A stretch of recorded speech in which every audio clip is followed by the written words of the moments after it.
सिंधुदुर्ग जिल्हा मध्यवर्ती सहकारी बँकेने गेल्या 4 वर्षात उल्लेखनीय कामगिरी करत व्यवसाय वृद्धीचा नवा इतिहास रचला आहे.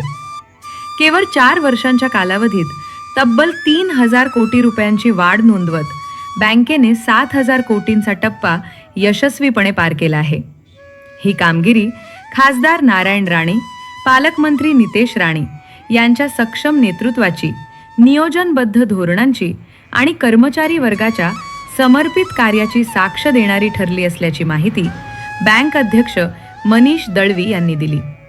बँकेच्या आर्थिक प्रगतीचा आलेख वर्षागणिक सातत्याने उंचावत गेला आहे.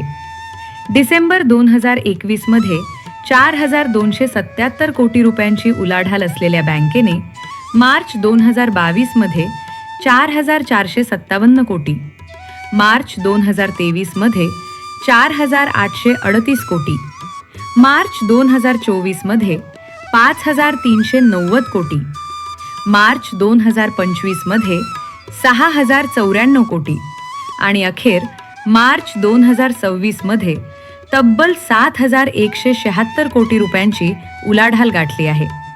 या सातत्यपूर्ण वाढीमुळे बँकेने प्रगतीचे भक्कम पाऊल टाकत सहकार क्षेत्रात आपले वेगळे स्थान निर्माण केले आहे.